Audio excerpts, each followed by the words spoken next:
मित्रांनो, Kawade classes academy मार्फत इयत्ता 5वी जवाहर नवोदय विद्यालय प्रवेश परीक्षा यासाठी दररोज ऑनलाईन एक पेपर दिला जातो। या पेपरचं सोल्युशन संध्याकाळी 6:15 ते 8 या वेळामध्ये नियमित सादर होतं। या पेपरला उपस्थित सर्वांचं आपण स्वागत करतो। इयत्ता 5वी नवोदय जवाहर नवोदय विद्यालय प्रवेश परीक्षा आजचा पेपर क्रमांक आहे 90। या मालिकेमध्ये 90 पेपरचं सोल्युशन सुरू आहे आणि या प्रत्येक पेपरचं सोल्युशन, प्रत्येक पेपर आणि त्याचं सोल्युशन आपल्याला YouTubeला देखील उपलब्ध आहे। चला विद्यार्थी मित्रांनो, आपण पेपर कंटिन्यू करूया। चला पेपर नंबर 90। गटामध्ये न बसणारी आकृती ओळखा। या ठिकाणी पहा की गोलाच्या आतमध्ये चौकोन आहे, गोलाच्या आतमध्ये चौकोन आहे, गोलाच्या आत चौकोन आहे, ते गोलाच्या बाहेर। केवळ तेवढं पाहिलं तर दिसतंय, बाणावरून पाहिलं तरी बाणावरून दिसतंय की चौकोनातनं गोलाच्या बाहेर गेलेले बाण आहे, इकडे चौकोनातनं गोलाच्या आतमध्ये गेलेला बाण आहे। त्यामुळे पर्याय क्रमांक 4। चला पुढे प्रश्न क्रमांक दुसरा। अक्षर पहा MJS, या ठिकाणी MPS आहे। MJS वेगळं येणार आहे क्रमांक 2। चला प्रश्न क्रमांक तिसरा। त्यामध्ये चौकोनामध्ये किल्ली आहे। आता 2 ठिकाणी गुणिले चिन्ह आहे, 2 ठिकाणी अधिकचं चिन्ह दिसतंय। का दिसतंय ते? तर हे चौकोन आहेत, हे बाजूवरती उभे आहेत, हा कोणावरती उभा आहे। हा जर बाजूवरती उभा केला तर यामध्ये गुणिलेचं चिन्ह होणार आहे। म्हणजे पहिल्या दुसऱ्यासारखी समस्थिती केली तर याच्यामध्ये गुणिलेचं चिन्ह होणार। इथं दिसत जरी तुम्हाला अधिक असेल तर ते गुणिलेचं चिन्ह। आता मी याच्यामधल्या रेषा पहा, त्याची रेषा आहे त्या बाजूवर आहेत आणि या रेषा आहेत त्या कर्णावर आहेत। 2 शिरोबिंदूंना जोडणाऱ्या रेषेला कर्ण म्हणतात। या ठिकाणी कर्णावर आहेत, या ठिकाणी 2 रेषा कर्णावर आहेत, या ठिकाणी 2 रेषा कर्णावर आहेत। पहिल्या आकृतीत त्या 2 रेषा बाजूवर आहेत, त्यामुळे पहिला पर्याय चुकीचा आहे, पर्याय वेगळा बाहेर। चला प्रश्न क्रमांक 4। यामध्ये पहा त्रिकोणामध्ये गोल आहे, त्रिकोणामध्ये गोल आहे, त्रिकोणामध्ये गोल आहे, त्रिकोणामध्ये गोल नाहीये। या ठिकाणी त्रिकोणामध्ये चौकोन दिलाय का त्रिकोणामध्ये गोल आहे, इथं गोलामध्ये त्रिकोण आहे। म्हणजे सर्व आकृत्या त्रिकोणामध्ये गोल आहे, या ठिकाणी उलट दिलेले गोलामध्ये त्रिकोण, त्यामुळे उत्तर पर्याय क्रमांक 4। प्रश्न क्रमांक 5। प्रत्येक प्रश्न आपल्याला खूप बारकाईने समजून घ्यायचा, का वेगळा निघेल याच्यावरती चर्चा करायची। आता या आकृतीचं या ठिकाणी काय विचारले? तंतोतंत जुळणाऱ्या। आता तंतोतंत जुळणाऱ्या आकृतीतून या कारची डिझाईन पाहिली, पण ती डिझाईन पहिल्यामध्ये दिसत नाही, दुसऱ्या तिसऱ्या चौथ्यामध्ये आहे। डिझाईन वगैरे तिथं वेगळा पर्याय निघत नाही, पर्याय पहिला कळला। आता 2, 3, 4 मध्ये फरक शोधा। फरक काय मध्ये आहे? याच्या ज्योतीमध्ये फरक आहे। ज्योतीमध्ये आतमध्ये पाहिलं तर पहा तिथे आतमध्ये दिसतंय, आपल्याला आतमध्ये आहे का? आहे, या ठिकाणी दिसत नाही, म्हणजे हा पर्याय कट राहिला दुसरा आणि तिसरा। याच्यात बारकाईनं फरक शोधा। या ठिकाणचा भाग या ठिकाणी पाहिलं किंवा याच्यावरच्या नक्षीवरची काय या ठिकाणी बहुत साम्य थोडंसं आहे, मोकळा आहे, ते इथं भरीव सारखं दिसतंय, एवढं बारकाई बघ। अजून काय फरक आहे? तर या ठिकाणी टिपके आहे, या ठिकाणी टिपके नाही। मग आपल्याला पाहिजे का? पाहिजे, त्या उत्तर येणारे पर्याय क्रमांक 3। तर पुढील प्रश्न क्रमांक 6। तंतोतंत जुळणारी आकृती कोणती? या पद्धतीचा प्रश्न आहे। यामध्ये उजव्या बाजूचा गोल टिपका भरलेला, याच्यावर पहिला पर्याय कट होईल। ओके, तेवढे। वरचा पेन्सिलीचा आकार पहा, पेन्सिलीचा आकार, त्याच्यामध्ये आकार पाहिला तर त्याच्यावर दुसरा पर्याय कट होईल, इथे आडवी रेष नाहीये। राहिला तिसरा चौथा फरक काय आहे? इथं अर्धगोल नाहीये, इथे गोल अर्धगोल आहे. आपल्याला अर्धगोल पाहिजे, त्यामुळे उत्तर येणार पर्याय क्रमांक 4. चला पुढील प्रश्न क्रमांक 7वा. प्रश्न क्रमांक 7 मध्ये पहा, खालचा जो गोल टिपका भरलेला आहे याच्यावरून पाहिलं तर पहिला पर्याय कट होतोय. आता आतला चौकोन पाहिला तर तो कोणावरती उभा आहे त्याच्यावरून चौथा पर्याय कट होतो. राहिला दुसरा आणि तिसरा. फरक शोधा. यामध्ये या ठिकाणी रेषांमध्ये फरक आहे, या ठिकाणी 2 रेषा आहेत, या ठिकाणी एकच रेषा आहे. आपल्याला मूळ आकृतीमध्ये पहा 2 रेषा आहेत, त्यामुळे उत्तर येणारे पर्याय क्रमांक 3. चला पुढील प्रश्न घ्या. प्रत्येक प्रश्न आपल्याला या पद्धतीने खूप महत्वाचा आहे, तो आपल्याला समजून घेणं गरजेचं आहे. आता या ठिकाणी पहा बाण मधला टिपका पहा, भरीव टिपका, मधला भरीव टिपका, याच्यावर कोणताही पर्याय कट होत नाही. यातला एक बाण पहा, उजव्या बाजूचा बाण वरती जाणार आहे, उजव्या बाजूचा वर जाणार आहे, उजव्या बाजूचा वर जाणार आहे, उजव्या बाजूचा खाली जाणार आहे, हा पर्याय कट होतो. आता उजव्या बाजूचा पाहिला याचा पर्याय 3 कट केला. आता आतले बाण पाहूया. ते बाण एकमेकाच्या विरुद्ध येत आहेत, म्हणजे आतमध्ये येणारे बाण पाहिजे. इथं आतमध्ये येणारे आहेत, इथे बाहेर जाणारा हा बाण म्हणजे हा चुकीचा आहे, हा पर्याय कट होईल. म्हणजे दुसरा आणि तिसरा पर्याय कट झाला. राहिला पहिला आणि चौथा. फरक शोधा. बाण हे खालचे बाण, या ठिकाणचे बाण, या ठिकाणचे. मग पहा मूळ आकृतीमध्ये या पद्धतीचे आहे, तर पर्याय 4 कट होईल. उत्तर येणारे पर्याय क्रमांक 1. चला पुढे प्रश्न क्रमांक 9वा. प्रत्येक प्रश्न आपल्याला या पद्धतीने समजून घ्यायचा आहे. त्या ठिकाणी काय आहे, भौमितिक आकृती पूर्ण करा. भौमितिक आकृती पूर्ण काय, पहिल्याचा दुसऱ्याशी काय संबंध, याचं आरशात आहे. पहिल्याचं तिसऱ्याशी पाण्यातले, म्हणजे तिसऱ्याचं चौथ्यामध्ये आरशात, किंवा दुसऱ्याचं चौथ्यामध्ये पाण्यात. मग या ठिकाणी फक्त एवढा आकार पहा. या ठिकाणी कर्व आकार पाहिजे आणि वर्ण उभी रेष. कर्व आकार कशा पद्धतीने पाहिजे तो पहा. असं खाली वर नाही, वरून खाली पाहिजे, वरून खाली, आणि तोही वरच्या भागामध्ये पाहिजे. वरच्या भागामध्ये आकार नाही, या ठिकाणी पाहिजे होता, म्हणजे हा पर्याय कट होईल. या ठिकाणी आहे, या ठिकाणी आहे, या ठिकाणी आहे. आता याच्यामध्ये फरक काय काय शोधा.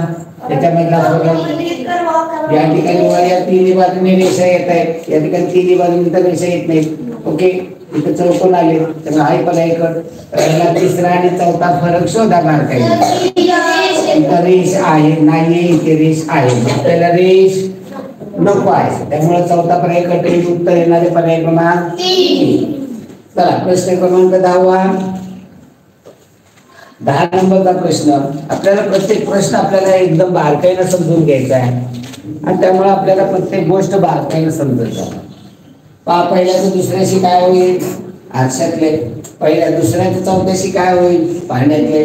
जे या ठिकाणी देखील याचं पाण्यात येईल किंवा याचं आरशात येईल. मी या ठिकाणी आकार जुळवला तर पहा इथे उभी रेष येईल, आडवी होईल, पुन्हा उभी पुन्हा आडवी. म्हणजे इथं रेष जी येणार आहे ती कोणत्या बाजूला, या आकृतीच्या उजव्या बाजूला वर, म्हणजे या ठिकाणी या उभी आडवी उभी येते. तिथे पहा बरं हा आकार वस्तू का होती तर, म्हणजे हा तर पर्याय लगेच करतो. या ठिकाणी रेष उभी आडवी आहे. या ठिकाणी आहे का उभी आडवी नाही, म्हणजे राहिला चौथा कट झाला, दुसरा कट झाला.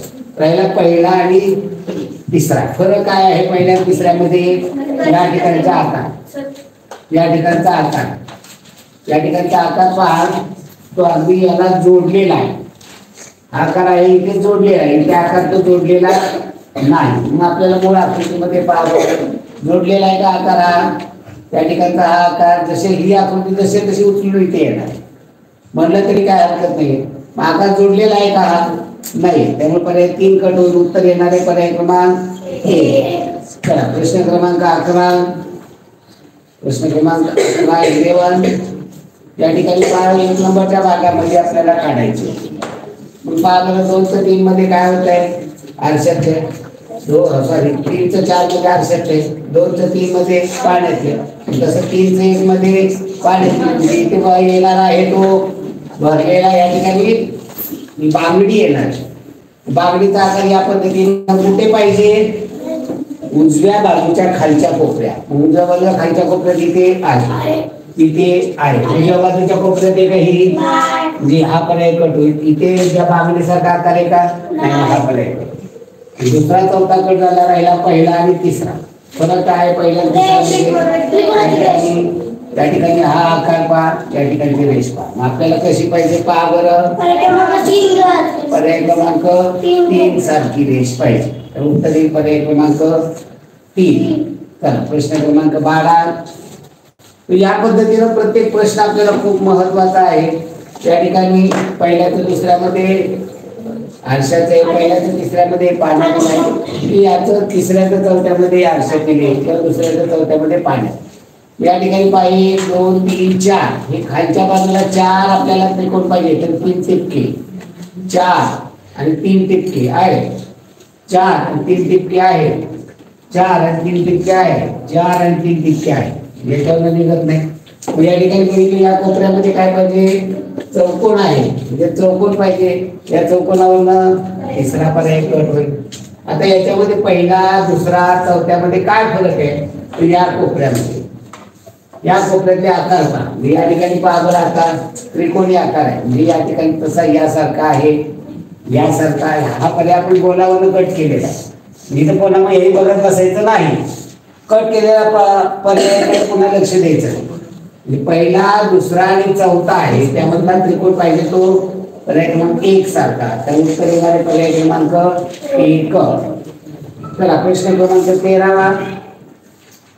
तर असा प्रत्येक प्रश्न आपल्याला खूप महत्वाचा आहे. तो प्रश्न व्यवस्थित समजून घेणं गरजेचं आहे. मोरे तू पुढे बस, तिथून बसून नका शेजारी, चल लांब बस. पहा इथं मालिका आहे, इथे त्रिकोण आणि एक रेषा, म्हणजे एकूण किती झाल्या 4 रेषा झाल्या. इथे किती आहेत, चौकोन आणि 2 रेषा, म्हणजे एकूण किती झाल्या रेषा 6. इथे 4 आहेत, इथे 6 आहेत असे म्हणू शकता. तो आतले आपण इथे त्रिकोणचा चौकोन झाला, म्हणजे इथं पंचकोनचा काय होणार आहे का पर्यायामध्ये षटकोन आहे. ओके बरं. इथं रेषा 1 होती, तिथं किती झाल्या 2 झाल्या. इथं किती एक रेषा 3, 3च्या किती होतील 4 होतील. आता एखादं मला असं 1च्या 2 झाल्या, ठीक आहे. 3च्या 6 आहेत का पर्यायामध्ये 6 नाही, म्हणजे इथं 1च्या 2 झाल्या म्हणजे 1 ने वाढली, म्हणजे इथं 3च्या 4 झाल्या म्हणजे 1 ने वाढली. तर उत्तर येईल पर्याय क्रमांक 3. चला पुढील प्रश्न. त्या ठिकाणी पहा एक रेषा आहे, 2 रेषा आहेत, 3 रेषा आहेत, म्हणजे किती येणार रेषा 4. 4 कुठलाही पर्याय कट होत नाही, सर्व 4 रेषा आहेत. आता या ठिकाणी पहा वरती जाणारी आहे बाण, वरती जाणारी, इथं खाली बाण येणारी, वरती जाणारे 3 बाण म्हणजे खाली येणारे 4 बाण, खाली येणारे 4 बाण कोणत्या पर्यायामध्ये पर्याय क्रमांक फक्त 2. सर्व 4 रेषा आहेत, पण बाण जर बघितले तर पर्याय पुन्हा 2. चला पुढील प्रश्न. या पद्धतीने प्रत्येक प्रश्न आपल्याला मोलाचा आहे, महत्वाचा आहे. आता या ठिकाणी मालिका आहे, काय होतं पहिल्याचं दुसऱ्याचं. पहिला आधीचं चिन्ह काढलं, शेवटला टाकलं, चिन्हाचा क्रम तसाच आहे. वाजा बरोबरचं चिन्ह काढलं, शेवटला टाकलं, गुणिले अधिक पहिलं गुणिले काढा, शेवटला टाका, म्हणजे काय येणार आहे अधिक बरोबर गुणिले. अधिक बरोबर गुणिले कोणता पर्याय, पर्याय क्रमांक 4. चला विद्यार्थी मित्रांनो, अशा पद्धतीने आपण प्रत्येक प्रश्न कशा पद्धतीने सायंटिफिक आपल्याला सोडवायला पाहिजे ते पाहतो आहोत. त्या ठिकाणी षटकोन पहा, सगळे षटकोन बाजूवरती उभे आहेत, त्यामुळे पहिल्या पर्याय क्रमांक 3 कडे हा कोणा होतो. त्यानंतर पहा तिरकी रेषा, ही तिरकी रेषा पहिल्यांदा या ठिकाणावर नाही, नंतर दुसऱ्या आकृतीत या ठिकाणी गेली, तिसऱ्या आकृतीमध्ये या ठिकाणी गेली, चौथ्या आकृतीत म्हणजे कोणत्या बिंदूमधनं पहिल्या आकृतीमध्ये तिरकी रेषा या बिंदूत नाही, दुसऱ्या आकृतीमध्ये या बिंदूत नाही, तिसऱ्या आकृतीमध्ये या बिंदूत नाही, चौथ्या आकृतीमध्ये या बिंदूत नाही. या बिंदूतून रेषा याच्यावर कोणते पर्याय कट होतील, दुसरा आणि तिसरा पर्याय कट. दुसरा आणि तिसरा पर्याय कट होईल. आपल्याला तिसरा तर अगोदरच कट केला, दुसरा कट झाला. आता राहिला पहिला आणि चौथा. फरक काय आहे रे, मोकळा गोल आणि रंगवलेला. आता मी पहा पहिल्या आकृतीमध्ये कसं आहे, मोकळा, दुसऱ्या आकृतीत, तिसऱ्या आकृतीत, चौथ्या आकृतीत पर्याय क्रमांक कुठे आहे हे पण बघायची गरज भासली नाही, तोही फिरतोय कोणत्या बाजू आहे ते. चला पुढील प्रश्न पहा. हे बाण पहिल्या तर दुसऱ्यामध्ये काय होतंय, आरशातला आहे का बायला तर दिसते आरशातलं, पण याचा आहे का आरशामध्ये नाही. ही आकृती किती अंशात फिरवली? ही जर आकृती 90 अंशात फिरवली, 90 अंशात फिरवता हा बाण या ठिकाणी, हे अधिकचं चिन्ह या ठिकाणी, हा बाण या ठिकाणी, हा चौकोन या ठिकाणी आले का? आले. म्हणजे घड्याळाच्या दिशेने 90 अंशामध्ये फिरवली. ही आकृती जर इथे घड्याळाच्या दिशेने 90 अंशात फिरत असेल तर ही आकृती देखील घड्याळाच्या दिशेने 90 अंशात फिरणार. म्हणजे उभे बाण आहेत ते कसे होतील? हा बाण इथे येईल, म्हणजे कसे होतील? आडवे बाण. आडव्या बाणावरच उत्तर निघतंय. पर्याय क्रमांक 2. चला पुढील प्रश्न. या पद्धतीने आपल्याला प्रत्येक प्रश्न अगदी परफेक्ट आपल्याला तो कळला पाहिजे. उत्तर का हे आपल्या प्रत्येक गोष्ट जोपर्यंत आपल्याला कळत नाही तोपर्यंत आपला का हा कायम राहिला पाहिजे. तुम्ही प्रत्येक गोष्टीमध्ये या पद्धतीने तुमचं वर्तन असलं पाहिजे. हे का? माझ्याकडे कुठला विद्यार्थी आला ना की हे उत्तर, याचं उत्तर हे, मी लगेच त्याला विचारतो का? का म्हणजे त्याला हे सांगता आलं पाहिजे, या उत्तरामागची परिस्थिती किंवा हे उत्तर का उत्तर येतं ते सांगता आलं.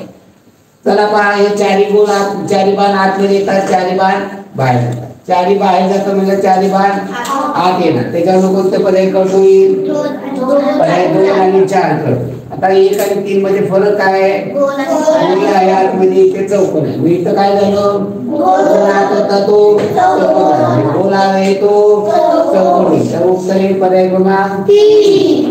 चला प्रश्न क्रमांक 19. 19वा प्रश्न. या ठिकाणी पहा, पहिल्या तर दुसऱ्यामध्ये काय झालेलं आहे ते सगळं समोर गेले, म्हणजे 180 अंश आकृती फिरली. जर या ठिकाणचा गोल या ठिकाणी जातो, या ठिकाणची रेष या ठिकाणी जाते, या ठिकाणच्या 2 रेषा या ठिकाणी येतात, म्हणजे ही आकृती घड्याच्या दिशेने 90 अंशात फिरवा का घड्याच्या विरुद्ध दिशेने फिरवा? 180 अंशात फिरली म्हणजे पूर्ण कंप्लीट विरुद्धच आहे. घड्याच्या दिशेने 180 अंशात तसंच येतं, घड्याच्या विरुद्ध 180 तसंच येतं. त्यामुळे ही देखील आकृती 180 अंशामध्ये आपल्याला फिरवायची. म्हणजे या ठिकाणी एक रेषा आहे ती या ठिकाणी, या रेषेवर कोणता पर्याय कट होईल? पहिला, दुसरा आणि चौथा पर्याय कट होईल. ही रेष या ठिकाणी सिंगलची रेष आहे, इथे आहे इथे आहे, दुसरा आणि चौथा कट होईल. राहिला पहिला आणि तिसरा फरक आहे गोलाची धारा. गोल वरती तो कुठे येणार आहे? खाली. त्यामुळे उत्तर येणार आहे पर्याय क्रमांक 3. बोलत चाल. चला पुढे 20वा प्रश्न. प्रत्येक प्रश्नाचं बोललं पाहिजे, कळत नसेल विचारलं पाहिजे. चला आर डी चं इथं काय झालं? आरशातील आहे, आरशातील. पीचं काय पाहिजे? आरशातील. इथं आरशाच्या जवळ, इथं आरशाच्या जवळ इथे या पद्धतीने इकडे तोंड करून होणार आहे यासारखं. याच्यावर ईच्या जावा, याच्यावर पाहिलं तर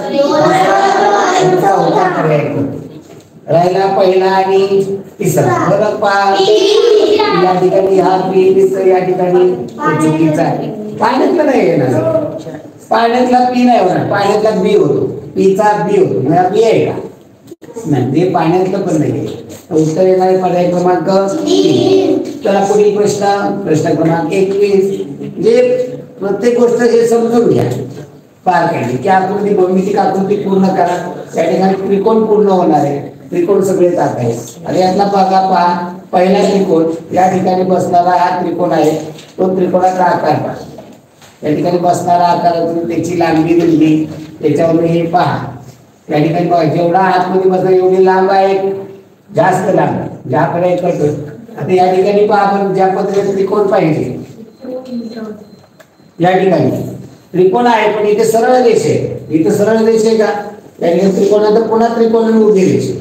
आता उभ्या रेषेवर करतो, खाली उभं सरळ पाहिजे आहे का? इथं सरळ, इथं तिरकी रेषे म्हणजे हा पर्याय करतो. इथे सरळ आहे, इथे सरळ आहे, इथं सरळ नाहीये, म्हणजे पहिला आणि चौथा त्याच्यावर कट केला. आता राहिला दुसरा आणि तिसरा. दुसरा तिसरा मधला फरक शोधा. या ठिकाणी रुंदी कमी आहे, इथं रुंदी जास्त आहे. आपल्याला एवढी जास्त रुंदी हवी आहे का? नको. त्यामुळे उत्तर येणार पर्याय क्रमांक 2. उलटे पुढे सारखा, पुढे या. पुढील प्रश्न पहा. या ठिकाणचा आकार पहा. या ठिकाणी हे सगळे काटकोनामध्ये असे तिरके वगैरे नाही. इथं तिरका आकार दिलेला आहे, हा कट होईल. इथे हा तिरका आकार आहे, कट होईल. इथं काटकोनात पाहिजे.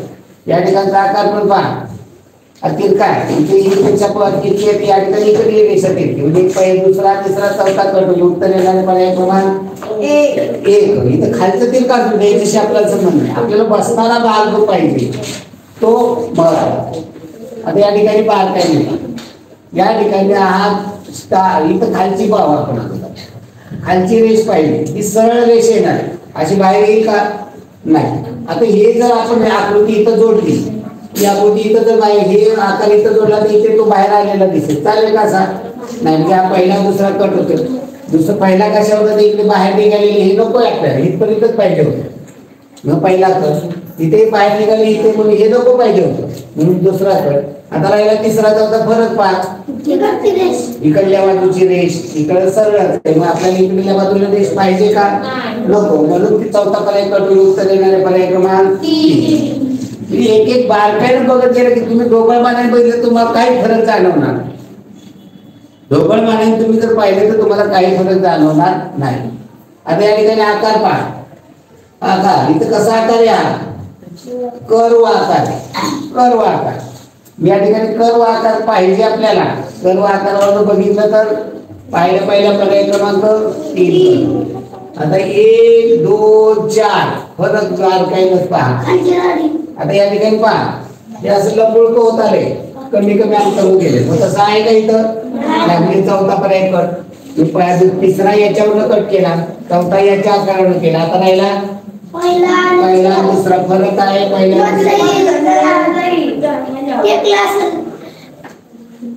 या ठिकाणची रुंदी त्याच्यामध्ये रुंदी तरी फरक आहे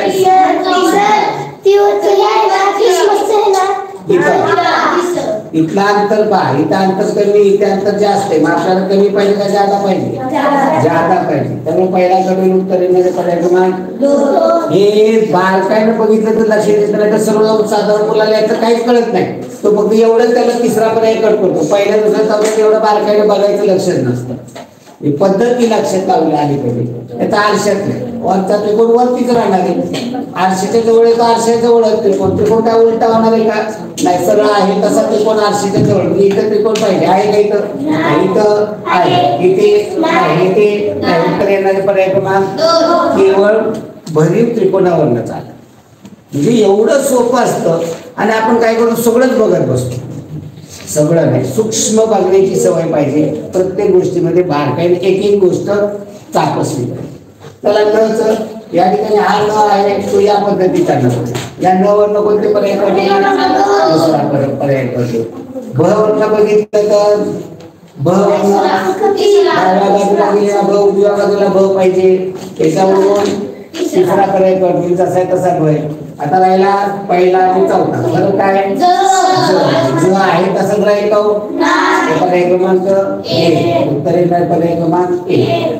त्याला 26वा प्रश्न 27वा प्रश्न म्हणजे प्रत्येक प्रश्नामध्ये प्रत्येक गोष्ट आपण बारकाईनं पाहतो याचा आरशातलं. आता इथं वरचा पाह त्रिकोण डाव्या बाजूला दाखवलेला आहे तो कोणीकडे जाणार आहे उजव्या बाजूला मग याच्यावरनं बघितलं तर हा डावीकडे हे तर उलटच आहे पहिल्या पर्याय करतो त्या ठिकाणी उजवीकडे या बाजूला डावीकडे म्हणजे केवळ या त्रिकोणावर पाहिलं तर उत्तर पर्याय क्रमांक 3. एवढं सोपं आहे बघणाऱ्याला फक्त ही सूक्ष्म दृष्टी जर तुम्हाला दिली ना त्यातले पैकीच्या पैकी 40 पैकी 40 मार्क हे मिळणार प्रत्येकाला अंकित आहे बरोबर का नाही मिळत आहे फक्त थोडस लक्ष द्या. हे आम्ही सत्य जिथं आमचा तिथं आगावपणा करतो थोड्यासाठी सगळे काम करून ठेवतो बरोबर का नाही सत्याचे हा पाय या ठिकाणी आरशेतला वरचा गोल रंगवलेला आरशेच्या जवळ आहे म्हणजे या मूळ आकृतीमध्ये तो उजवीकडे आहे तो काय होणार डावीकडे म्हणजे या ठिकाणी पाहिजे भरलेला गोल या पाच रेषा याच्यावर बघितलं तर म्हणजे या ठिकाणी वरचा पाहिजे. आता इथं या रेषा आडव्या वगैरे चालणार आहे का नाही या ठिकाणी भरलेला आहे बरोबर पाहिल्या दुसरा आणि चौथा पर्याय कट होणार हे उभय ते आडवं होईल असं नाही. मग राहिला पहिला आणि तिसरा फरक काय आहे त्याच्यामध्ये पहिल्या आणि तिसऱ्यामध्ये फरक काय आहे तर ही रेष जी आहे ती खाली गेलेली तर रेष वर गेली मग खाली रेष चिकटलेली खालीच राहणार आहे तर उत्तर येणारे पर्याय क्रमांक एका गोष्टी तुम्ही बघितलं तर हे लक्षात येते. तुम्ही जर असं बघितलं तर काही फरक जाणवत नाही बारकाईनं बघण्याची दृष्टी पाहिजे. तर आता या ठिकाणी आकृतीला गाड्या घालून कापलेला आहे क्लीन केलेला आहे ते उघडल्यानंतर कसं दिसतं हे सगळं आरशातल्या आणि पाण्याच्या प्रतिबिंबाशी निगडीत आहे. या ठिकाणी हा आकार इकडे खाली उघडला म्हणजे इथं दोन आकार या पद्धतीने होणार आहे की जे या पद्धतीने इथं आहे बरोबर इथे आहे बरोबर, इथे आहे बरोबर, इथे आहे बरोबर. चालेल, कुठलाच पर्याय पडतो. तेव्हा याचा आपल्याला इकडे काय येणार आहे? याचा आरशातलं बरोबर आहे का? हा पर्याय. याचा आरशातलं बरोबर आहे का? याचा आहे का? हा पर्याय. राहिले कोणते? आता 2 आणि 3 मध्ये वरच्याचं काय होणार आहे? खाली वरच्याचं पाण्यातलं आहे का? इथं हा व्ही सरळ झाला, इथं उलटा व्ही पाहिजे. तो उत्तर पर्याय क्रमांक येत आहे का लक्षात? हेच लक्षात तुमच्या आलं पाहिजे. प्रश्न क्रमांक 30 मध्ये पहा, तोच आहे पॅटर्न, तोच आहे. आरसा पाणी याच्याशिवाय दुसरं काही येत नाही. खालून वर गडी घातली, इकडून गडी घातली, या ठिकाणी त्रिकोण कापलेला, इथे कापलेला दिसतंय. खाली उघडलं, या त्रिकोणाला उलटा त्रिकोण या ठिकाणी, मी याच्यावर या पद्धतीने या पद्धती इथं आहे का? या पर्याय कट झाला. इथे आहे, इथं आहे, म्हणजे पहिला पर्याय कट झाला. आता याचं इकडे काय असणार आहे? याचा आरशातला आहे का? हे या पर्याय कट झाला. याचा आरशातला आहे का? हे याचा आरशातला आहे का? हे आता याचं खाली येणार काय? याचं पाण्यातलं आहे का? हे याचं पाण्यातलं आहे का? हे या पद्धतीने तिरकं पाहिजे. तर चौथा कडाला उत्तर येणारे पर्याय क्रमांक. चला प्रश्न क्रमांक 31. प्रत्येक प्रश्न आपल्याला खूप महत्वाचा आहे. आता ही जाळी पाहिजे व्यवस्थित. जाळी जेव्हा आपण बोलतो पर्यायकट पद्धत जाळी देखील वापरायची की हा आकार, या आकाराकडे बारकाईने लक्ष द्या. हा आकार कोणत्या आकृतीमध्ये नाही याच्यावर पर्यायकट करा. इथला आकार जुळतोय, इथे जुळतोय, रेषा इथे खालची रेषा आहे का? इथं खालची रेषा आहे का? किती बारीक रेषे पहा. पहिला पर्यायकट झाला. आता दुसऱ्या ह्याच्यामध्ये पहा, दुसऱ्या तिसऱ्या चौथ्यामध्ये फरक काय जाणवतोय पहा. ही रेष ही तिरक्या बारीक रेषा, इथं तिरक्या रेषा पाहिजे, इथं काय आडव्या रेषा, म्हणून हा पर्यायकट. आता राहिला तिसरा आणि चौथा.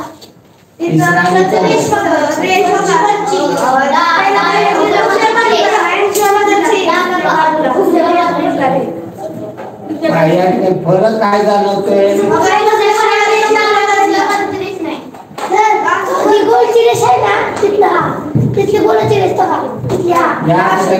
इथं गोलाला चिकटलेल्या रेषा आहे, इथं नाहीये. आपल्याला इथं काय रेषा आहे, ही उघडल्या तर काय होणार आहे? याचं जेव्हा इकडे उघडलं तर इथे रेषा आल्या पाहिजे नको, आलेल्या नाहीये. हा पर्याय उत्तर येणार पर्याय क्रमांक. आता सरळ तुम्ही सोडून द्या. बारकाईनं फक्त तुम्हाला काय फरक जाणवतो? ढोबळ पाण्यात बघितलं काही फरक जाणवत नाही. किती बारकाईने बघितलं पाहिजे हे लक्षात. आता या आकाराकडे लक्ष द्या. हा आकार मूळ आकृतीमधले असणारा आकार कोणत्या आकृतीमध्ये आहे? या आकृतीमध्ये आहे का? कुठं पाहिजे? हा बाजूपाशी, या त्रिकोणाच्या बाजूपाशी हा गोल आकार पाहिजे. या त्रिकोणाच्या बाजूपाशी आहे का? कुठं आला? मध्यभागी. या बाजूपाशी आहे का? इथं आकार कोणता आहे? चौकोनामधला त्रिकोण आहे. इथं चौकोन आहे का? गोल झाला. गोल आहे का इथं? नाहीये. आता तुम्हाला जसं गोल इथं चौकोन आहे, मग कुठं गेलंय? तर या ठिकाणी ही जेव्हा आकृती उघडत जाते तर या गोलाला गोल चिकटत जाणार आहे, असा पूर्ण गोल होणार आहे. त्यामुळे या गोलावरती बघू नका. आता आतल्या भागाकडे बघा. या ठिकाणी गोल आहे, या ठिकाणी गोल आहे, या ठिकाणी गोल आहे. आता या आकृती उघडली तर काय वेळेस चारही बाजूला येणार आहे गोल. मी इथं 3च बाजूला गोल आहे, एका बाजूला नाही, चालेल का? इथे 3च बाजूला, या बाजूला नाही, चालेल का? इथे करून उत्तर येणारे पर्याय क्रमांक 2. मी एवढं या गोष्टी बारकाईनं बघणं गरजेचं असतं. सरळ बस नाही तर खाली जाणे बोल, सरळ बस जाऊन बोला.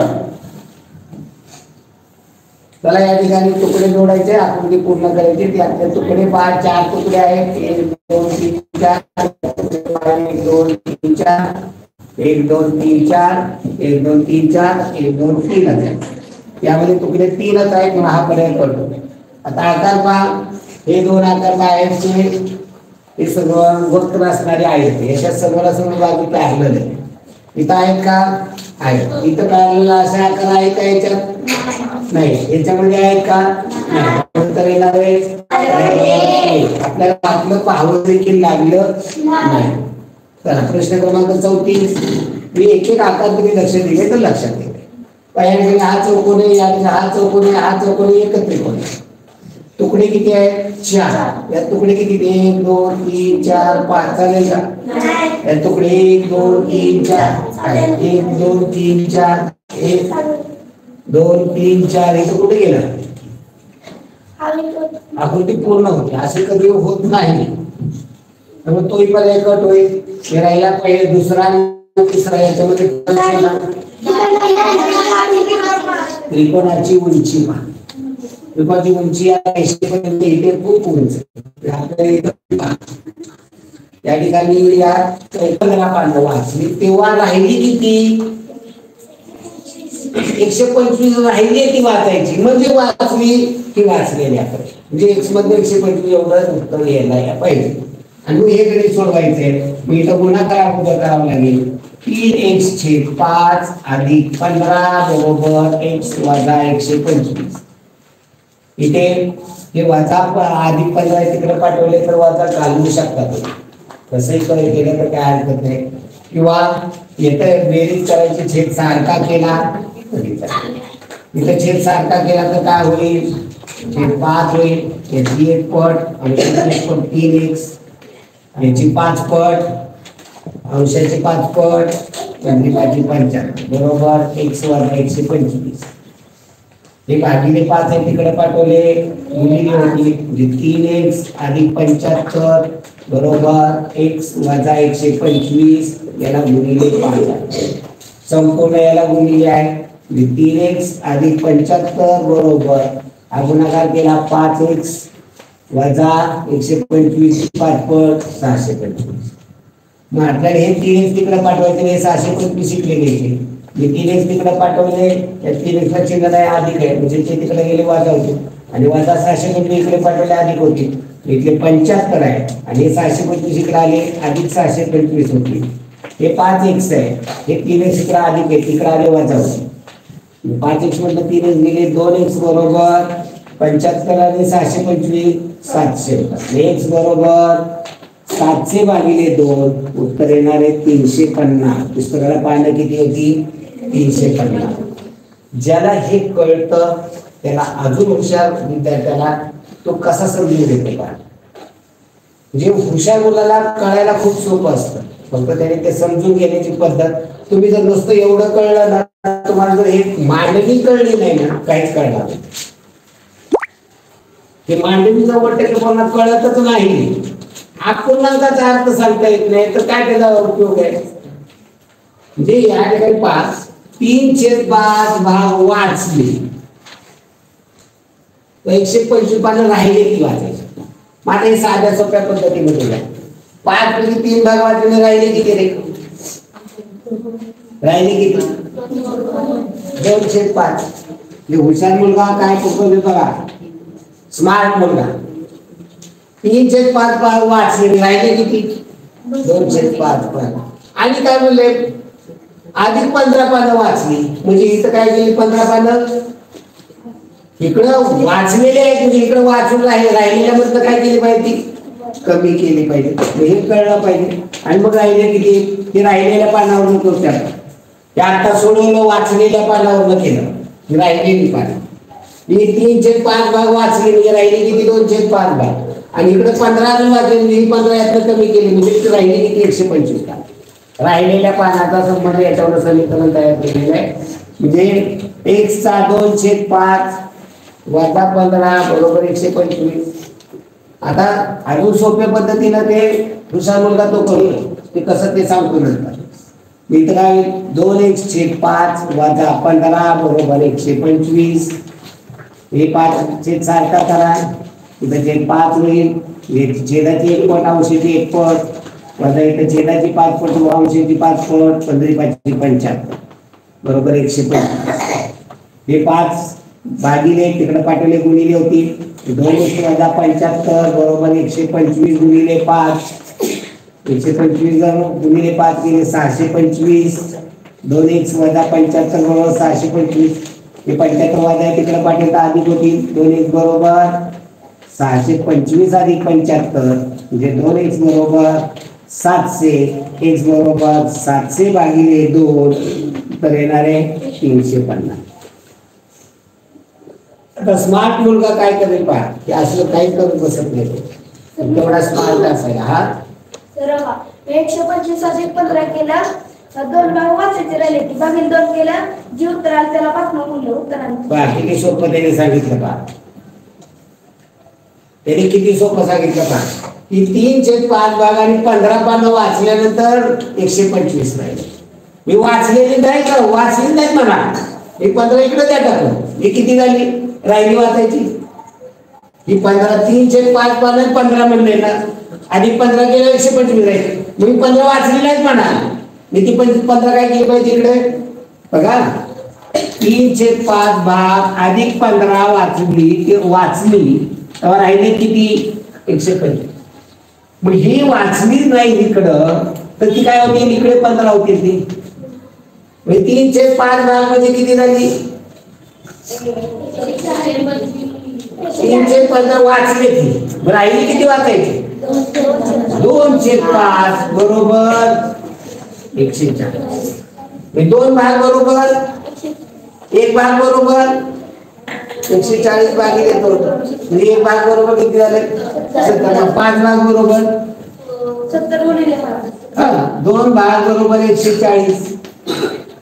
5 पैकी 2 भाग बरोबर 140 झाले, आणि मग 2 भाग बरोबर 40, 1 भाग बरोबर 70.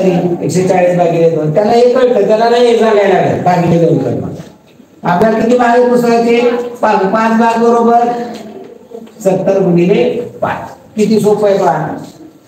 हे काय बेरीज करायला सांग, पाठवा, निषेध सारखा करा, काही कळत, पण हे ज्याला येतं ना त्यालाच हे कळतं. मला हे नाही करत बसायचे, हे मला डायरेक्ट शिकायचं, बेसिक अगोदर कळलं पाहिजे. चला पुढील प्रश्न पहा. 5/7 भागिले 5/7 भागिले 4/7 भागिले 2/14. अगोदर काय केलं पाहिजे, हा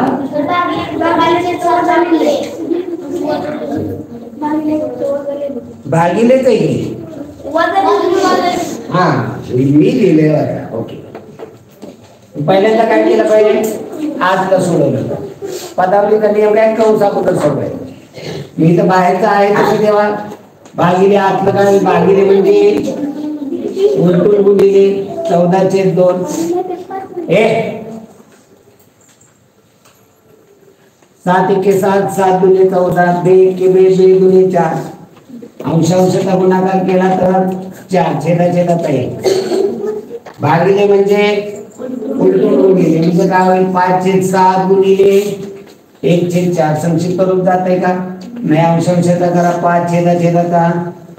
उत्तर काय येणार आहे 5/28. चला, एका वस्तूच्या छापील किमतीवर 10% सूट देऊन 20% नफा मिळतो. त्या वस्तूची खरेदी किंमत 1800 रुपये असेल तर त्या वस्तूवर किती छापील किंमत असायला हवी. पण हे तुम्हाला एकमान पद्धतीमध्ये शिकवलंय, तुम्ही त्याचा जर सराव नियमित करत असाल ना तर काही अडचणीचं नाही. पण ज्याला अजून ते सरावच करत नसेल, येईल तेव्हाच बघू आम्ही, असं करून उपयोगाचं नाही. म्हणजे एक्स्ट्रा त्याचे चाचण्या घेतल्या पाहिजे सरांकडनं मागून. 10% सूट देऊन 20% नफा. 10% सूट दिली तरी तुम्हाला 20% नफा मिळतो. गिरायकाला 10% सूट द्यायची आहे, पण तुम्हाला नफा 20% झाला पाहिजे. खरेदी किंमत 1800 रुपये. 1800 रुपये खरेदी, तुम्हाला नफा किती झाला पाहिजे 20%. 20% नफा कधी होतो, 100च्या वरती 120 खरेदी 100 त्या अर्धवटची लक्ष राहिली. 100 नुसतं 100ची वस्तू 120 ला विकल्या होत्या, 100 रुपये खरेदीची वस्तू 120 रुपयाला विकली. म्हणजे 2 शब्द वाढवायचे जीवाव येत आहे तुमच्या, काय उपयोग आहे त्याला. 100 रुपये खरेदीची वस्तू 120 ला विकली. बरे काय सगळे नीट बसायचंय का. नुसतं खरेदीचा ख घ्या, विक्रीचा वी घ्या, 120 तरी इथं हे 1800 रुपये काय कुठं लिहिली पाहिजे हे लक्षात आलं. म्हणजे ही वस्तू केवढ्याला विकली गेली पाहिजे. x बरोबर 1800 गुणिले 120 भागिले 100. 2 शून्याला 2 शून्य घालवले, 18 गुणिले 120 इथं गुणाकार केला, हा शून्य मांडून टाकला. 18 दुनी 36, 6 4 3, 18 18 3 21. एवढ्याला ती वस्तू विकली पाहिजे तर तुम्हाला 20% नफा होईल. पण ग्राहकाला तुम्हाला 10% सूट द्यायची. 10% सूट कधी मिळते? 10% सूट कधी?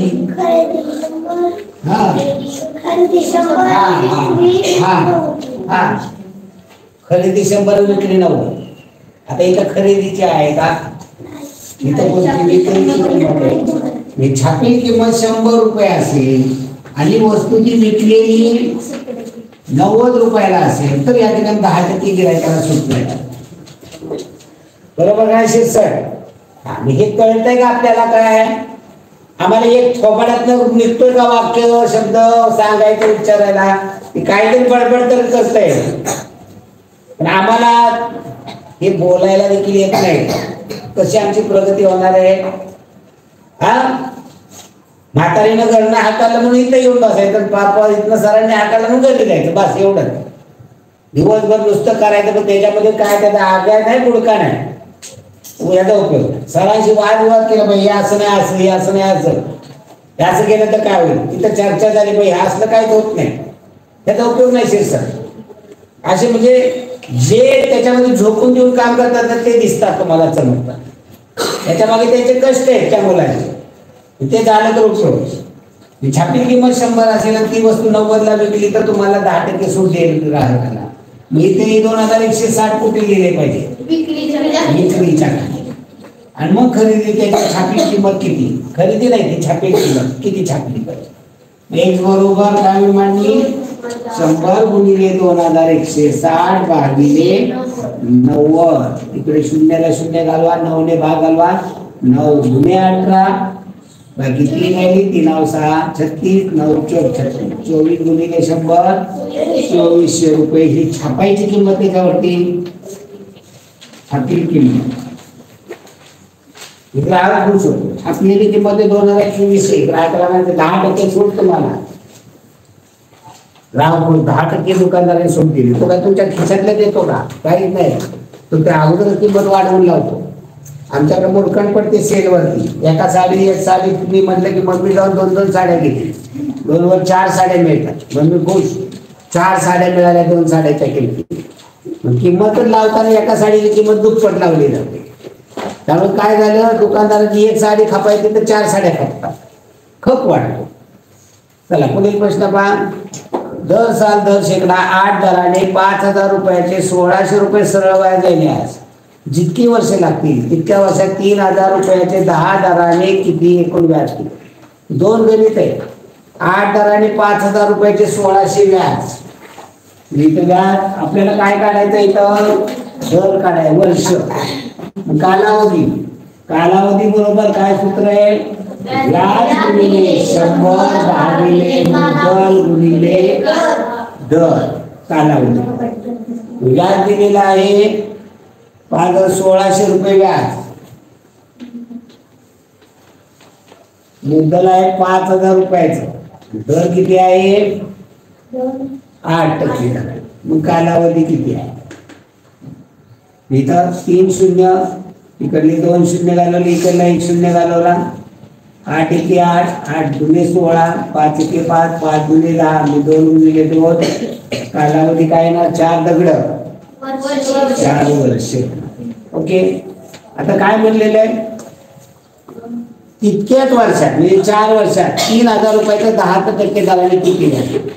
व्याज बरोबर मुद्दल 4000 रुपये, दर तितकाच दर म्हणजे 8%, कालावधी 4 वर्ष, व्याज. इथं 2 शून्याला 2 शून्य घालवले, 4 4 8 32, 4 चौक 16, 16 8 28 400 आणि वरती 1 शून्य.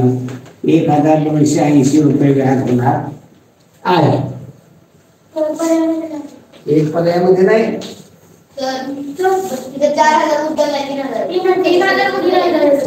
इथं सांगायचं कोणी 3000 रुपयाचं.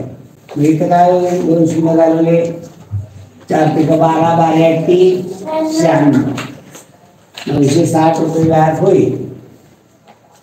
तर 3600 चे 4% बरोबर एमचे 12%. माळवे तोंडावरती माशी उठत नाही. माळवे काय उपयोग आहे त्याचा? सरासरी चाललंय काय? 3600 चे 4%. 3600 चे म्हणजे गुणिले 4% म्हणजे 4/100 बरोबर एमचे माहित नाही. एमचे किती टक्के सांगितलंय? 12%. 12% म्हणजे 12/100. एमची किंमत काय नाही, या एमला मोकळा केला पाहिजे. तिकडं 12/100 आहे, ते इकडं पाठवले पाहिजे. 3600 गुणिले 4/100 ते भागिले 100 तिकडे आले गुणिले होतील, आणि 12 गुणिले तिकडे आले भागिले होतील बरोबर एम. 100 एके 100, 100 एके 100, 12 एके 12, 12 त्रिक 36, वरती 2 शून्याची 2 शून्य. 300 गुणिले 4 केलं तर 3 चौक 12, एम बरोबर 1200 रुपये येणार आहे. 46वा प्रश्न. 7 संख्येची सरासरी 75, 8वी संख्या 83 अशा सर्व संख्येची सरासरी. काय करायचं रे? काय करायचा? हा,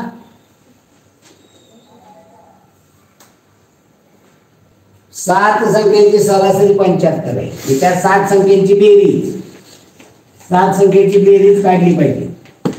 7 संख्येची बेरीज कशी काढाल? सरासरी गुणिले एकूण संख्या. 7 संख्येची सरासरी 75, 75 गुणिले 7.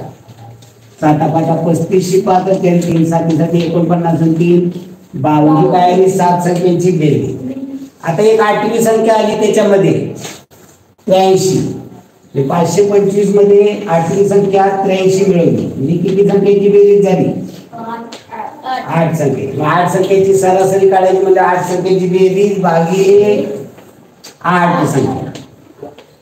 8 30 7 56, बाकी 4 आहे. 4 8 8 त्याची सरासरी किती येणार आहे? 4. दुसऱ्या पद्धतीनं चालेल, काय हरकत नाही. आपल्याला हे पहा, असं कुठंच बनलं नाहीये की अशी पद्धत ही वापरली, हीच पद्धत वापरा. काय पद्धत वापरशील? सांगितली दुसरी पद्धत वापरशील काय ते सांगता आली पाहिजे ना आपल्याला. सरासरी एकूण संख्या परत सरासरी गुणिले एकूण संख्या त्यांची आता दुसऱ्याची सरासरी दिली का? मग कसं करणार ते सांग. जसं त्यांनी सांगितलं का नाही की मी असं करेन. हा, 83 गुणिले 8 ही 8 संख्येची सरासरी का? 83 सरासरी आहे का? 83 8वी संख्या आहे. असं म्हणले का 8 संख्येची सरासरी 83 आहे?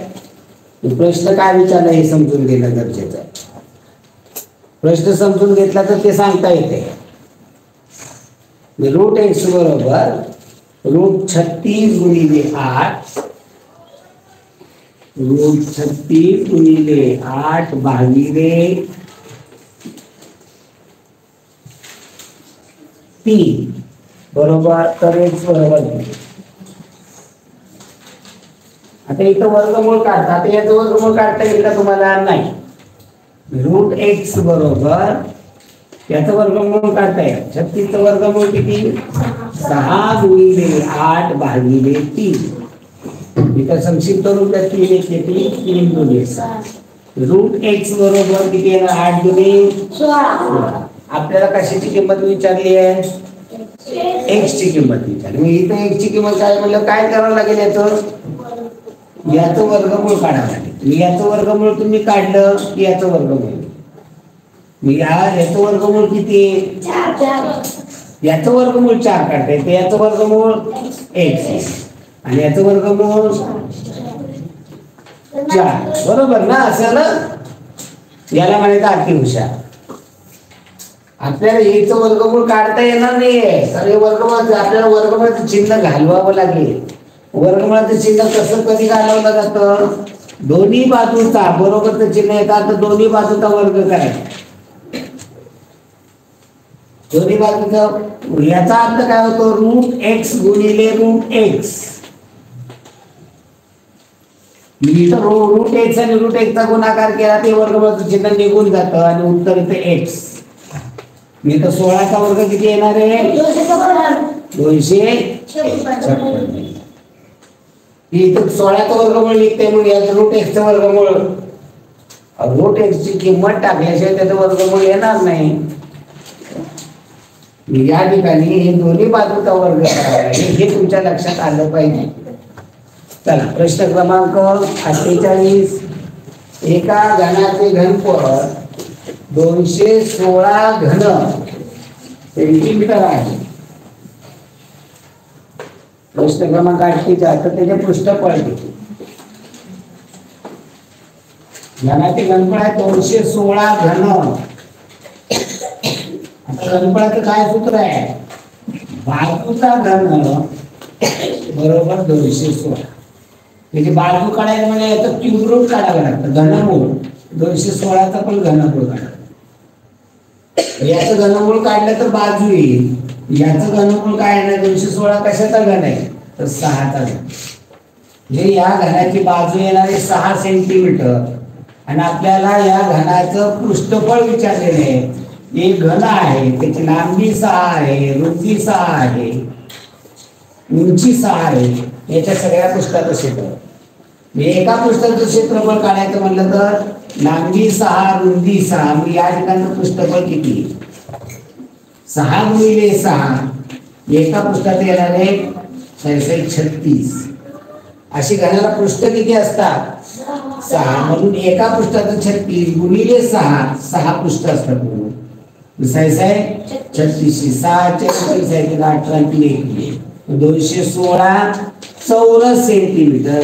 हे पृष्ठफळ म्हणजे क्षेत्रफळ आहे, हे घनफळ आहे, हे घनामध्ये मोजलं जातं. हे पृष्ठफळ आहे ते चौरसामध्ये मोजलं जातं. तर प्रश्न क्रमांक 49. एका कोणता अंक पूर्ण वर्ग संख्येच्या एकक स्थानी कधीच येत नाही? 6 2 0 4. ही पूर्ण वर्ग संख्येच्या एकक स्थानी कोणता अंक येत नाही? पहा, 1 चा वर्ग केला एकक स्थानी काय येईल? 1. 11चा केला 101 एकक स्थानी 1. 2 चा वर्ग केला एकक स्थानी काय येईल? 4. 3 चा वर्ग केला एकक स्थानी 9. 4 चा वर्ग केला एकक स्थानी 16 येते. एकक स्थानी काय? फक्त एकक स्थान पाहिजे 6. 5 चा वर्ग केला एकक स्थानी काय? 6 चा वर्ग केला एकक स्थानी 6. 7 चा वर्ग केला एकक स्थानी 9. 8 चा वर्ग केला एकक स्थानी 4. 9 चा वर्ग केला एकक स्थानी 1. 10 चा वर्ग केला एकक स्थानी 0. 2 वेळा 0 येतं पण एकक स्थानी आपल्याला फक्त पाहिजे एकक स्थानी 0. मग याच्यामध्ये एकक स्थानी 6 येतो का? येतोय. एकक स्थानी 2 येतो का? कुठेच येत नाही. एकक स्थानी 0 येतो का? एकक स्थानी 4 येतो का? येतो. कोणत्याही वर्ग संख्येच्या एकक स्थानी 2 नसतो. तर आपण एक प्रश्न क्रमांक 50वा प्रश्न. एका संख्येला 5 ने भागल्यास 1 होतो.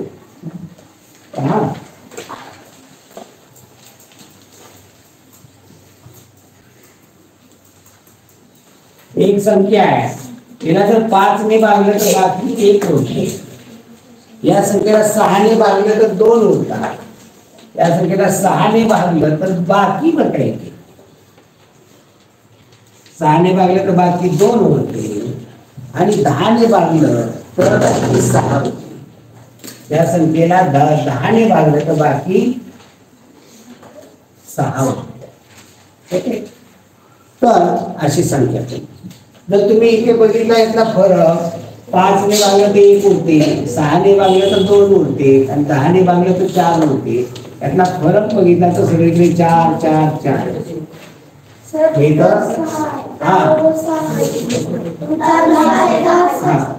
इथं 5 6 आणि 10 याचा लसावी काढा. याचा लसावी काढला इथं 5 ने भाग द्या, 2 ने भाग दे, हे 5 ला जात नाही, 2 कसा हे 5 पुन्हा 5 ने जाईल, 5 1 5 5 1 5 3 पैसे आणि याचा लसावी म्हणलं 3 5 15 15 2 30 म्हणजे 2 गुणिले 3 गुणिले 5 केलं तर 30 येते. मग आता या 30 ला 5 ने भागलं तर बाकी काय राहणार आहे? 0 राहणार. या 30 ला 6 ने भागलं तर बाकी 0 राहणार, 10 ने भागलं बाकी 0 राहणार. मग आपण इथे सांगितले 5 ने भागलं तर बाकी 1 उरते, 6 ने भागलं तर 2 उरते, 10 ने भागलं तर 6 उरते. मग इथं फरक किती याच्यामधला? 4. हा याच्यामध्ये अधिक करायचा. लक्ष देते इथं तुम्हाला कळत नाही ना. 30 मध्ये वजा तुम्ही 6 केले तर भाग घालून बघा ना तुम्ही. या 30 मधनं वजा 4 जर तुम्ही केले तर 26.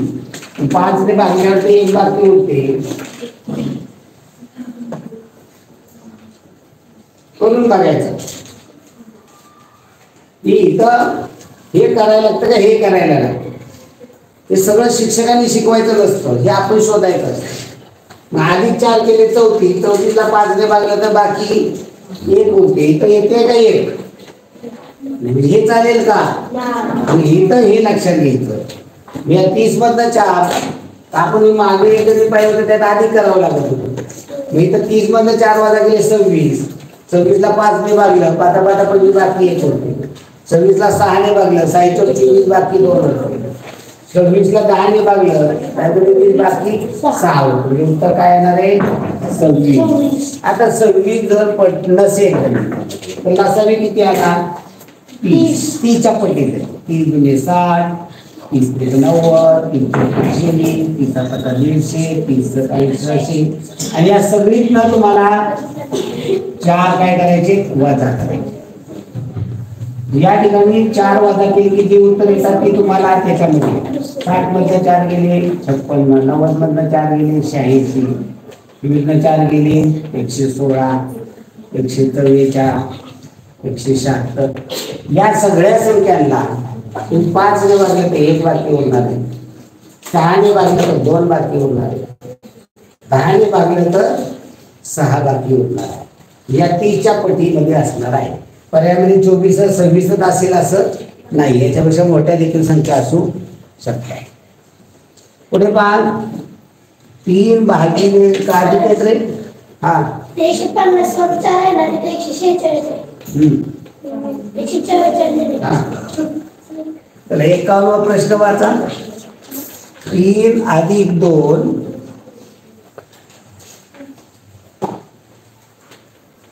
दुसऱ्या कंसामध्ये आहे 3 गुणिले 3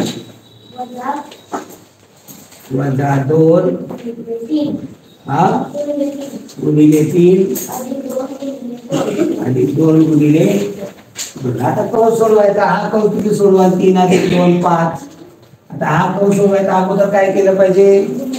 भागाकार आहे का नाही? गुणाकार. हा गुणाकार तुम्ही एका वेळेस करू शकता. 3 त्रिक 9 वजा हा पण गुणाकार त्याच वेळेस करू शकता. 2 त्रिक 6 अधिक हाही गुणाकार करू शकता. 4. आता इथं बेरीज वजा बाकी राहील. 9 6 गेले 3, 3 अधिक 4 हे कंस सोडवायचा आहे. 3 अधिक 4 7, 5 गुणिले 7 उत्तर येणार आहे 35. चला पुढे प्रश्न घ्या. एका दुकानदाराने खुर्ची 10% नफ्याने विकण्याऐवजी 20% नफ्याने विकली तर त्याला 25 रुपये जास्त मिळाले, तर त्या खुर्चीची मूळ किंमत. प्रश्न क्रमांक 52. 10% नफ्याने विकली तर त्याला काय तर मिळणार पैसे, पण तिथं 20% नफा घेतला. 20% नफा घेतला तर जेवढी किंमत मिळत होती त्यापेक्षा 25 रुपये जादा नाही. या दोन्ही मात्रामधला फरक किती आहे? पुढे लक्ष दे, गडबड बाजूला.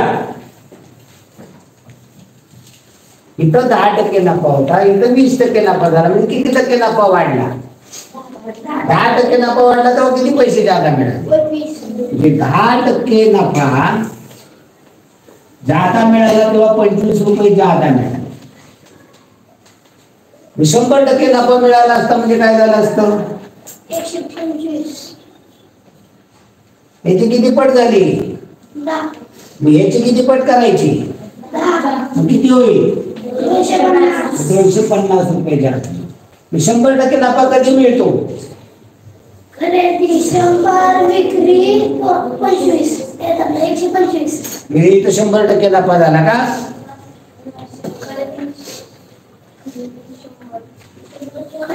पोयटे 100% नफा कधी मिळतो? खरेदी 100, विक्री 100. खरेदी 100, विक्री 200. खरेदी 100, विक्री 100, नफा 100%. कळत नाही आपल्याला तर जादा पडतो. म्हणजे 100% नफा कधी मिळतो? किंवा 100 रुपयाची वस्तू तुम्ही 200 रुपयाला विकली म्हणजे 100 रुपयाला 100 रुपये नफा मिळाला. खरेदी 100, विक्री 200 पाहिजे. 100ला खरेदी केली, 100ला विकली, तुम्हाला 100 रुपये नफा मिळणार आहे का? म्हणजे 100ची वस्तू तुम्ही 200ला विकली की 100ला 100 म्हणजे 100% नफा. मग 100% नफा म्हणजे जेवढी खरेदी तेवढाच नफा. 100% नफा म्हणजे जेवढी खरेदी आहे तेवढाच. म्हणजे आता ती खरेदीची किंमत आहे 250 रुपये. 250 रुपये कसली किंमत आहे? खरेदीची किंमत आहे. आपल्याला तेच विचारलंय, खरेदीची किंमत किती आहे तुमची? तर 250 रुपये खरेदीची किंमत आहे. चला प्रश्न क्रमांक 53. यश, ओम, धीरज अनुक्रमे एक काम. यश, ओम, धीरज हे काम करतात. हे काम करताना प्रत्येकाचा वेगवेगळा वेगळा आहे. सगळेजण एकच पेपर सोडवतात पण सगळ्यांना सारखे मार्क मिळत नाही. सगळ्यांना एकच सर शिकवतात, एकाच सरांनी शिकवलेले. यश, ओम आणि धीरज हे तिन्ही जण 12, 15 आणि 24 दिवस काम. 53वा प्रश्न आहे. यश 12 दिवसामध्ये करतो, ओम 15 दिवसामध्ये आणि तो 24 दिवसामध्ये काम करतो. आता 12 दिवसात काम करतो म्हणजे उदाहरण भिंत त्याला 12 दिवस लागतात. मी एका दिवसात किती करेन? 112. जिथं लगेच पुढे ते लिहिलं पाहिजे. एका दिवसात 1/12 काम करतो. ओम एका दिवसात किती करेल? 1/15. 15 भागापैकी 1 भाग. आणि धीरज एका दिवसात किती करेल? 1/24. आता काय झालं? पहिल्यांदा सांगितलं यशला काम करायचं, त्याने 3 दिवस काम केलं, तो निघून गेला. काम सोडून द्यायचं का? याने यश ते 3 दिवसात किती काम केलं? यशने किती काम केलं 3 दिवसात? किती केलं? 312 काम केलं. एका दिवसात तो 1/12 करतो, मग 3 दिवसात 312. मग मला ओमला बोलवलं कामाला, ये बाबा काम पूर्ण कर. या यशने काय केलं? आम्हाला थोडं एवढंच काम केलं, तो गेला निघून. आता काम तर केलं पाहिजे. मग तो त्याला लागतात ते काम पूर्ण करायला 15 दिवस लागतात.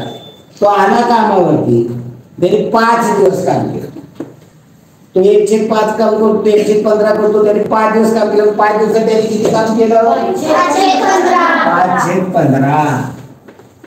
आणि तो पण गेला निघून. राहिलेलं काम करायला धीरजला बोलवलं, तर राहिलेलं काम पूर्ण करायला किती दिवस लागतील? मग पाहिजे यश ते किती काम केलं? 3/12. ओमने किती केलं? 5/15. या दोघांनी मिळून किती काम केलं हे काढावं लागेल अगोदर. मग राहिलं किती काम ते काढावं लागेल. मग या दोघांनी काम किती केलं काढायचं असेल ते आता काय करावं लागेल? छेद सारखा 12 तर 15 तर लसावी काय येऊ 60. या 12ची किती होणार आहे? 5 पट अवशेषी 5 पट 15. या 15ची किती पट होणार आहे? 4 पट अवशेषी 4 पट 20. इथे किती झालं दोघांनी? 20 आणि 15 35/60. हे 60 भाग जर कामाचे घेतले त्यातले 35 भाग या दोघांनी मिळून केलं. त्याला संक्षिप्त रूप देता आलं देऊ टाका, काय हरकत नाही. नाही दिलं तरी काय अर्थ नाही. 5 ने भाग झालं 5 7 35 5 के बाद 5 दिला म्हणजे काम दोघांकडनं पूर्ण किती झालं? 7/12 चा अर्थ काय होतो? झालं. राहिलं किती मग? हे तोंडी कळलं पाहिजे. हे राहिलेलं काम 5/10 आणि हे काम करायला बोलवलं कुणाला? एका दिवसात किती करतो? भागिले त्याला 1/24 गुणिले नाही भागिले आणि तो एका दिवसात 1/24 करतो. राहिलेलं काम भागिले धीरच. आता उदाहरण आपण सांगितलं 10 रुपये 5 जणांना वाटायचे सारखं लगे काय कराल तुम्ही? 10 रुपये 5 जणांना वाटायचं म्हणजे 10 भागिले 5 करा. तशा पद्धतीने 5/12 काम राहिले. ह्या करणारे एका दिवसात 1/24 करतो भागिले 1/24. आता भागिले म्हणजे 5/12 गुणिले 24/1 12 एके 12 12 गुणिले 24 तर त्याला 10/1 म्हणजे हे एका दिवसात म्हणजे 10 राहिलेलं काम पूर्ण करायला 10 दिवस लागतात.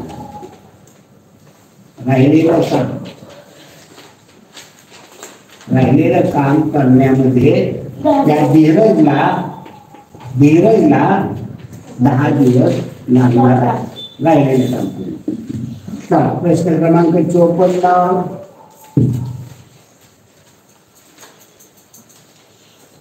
1 मीटर कापडाचे मूल्य 40 रुपये आहे तर 5 मीटर 20 सेंटीमीटर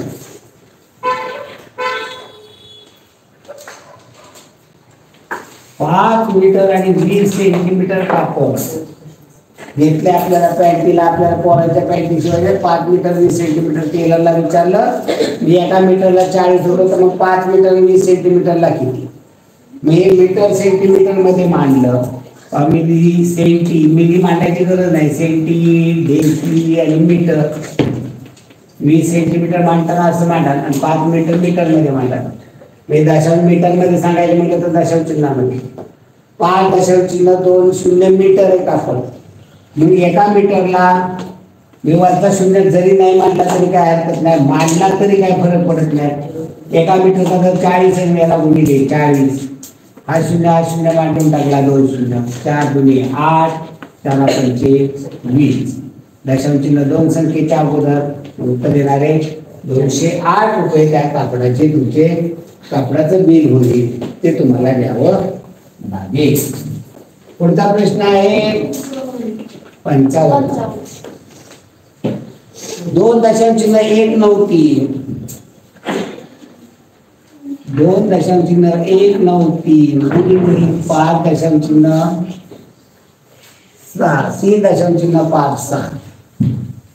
3.56 याचा अंदाजे गुणाकार केला नजीकच्या पूर्णांकामध्ये. आता उत्तर पहा बरं 6 7 8 9. आपल्याला करायचं कसं तुम्हाला सांगितलं एकदा तर वेळ लागतो का? हे जर तुम्ही पूर्णांकात केलं तर हे 2च आहेत. दशांश चिन्ह गुणांक 500 पाहिजे होतं म्हणजे 3 झाले असते.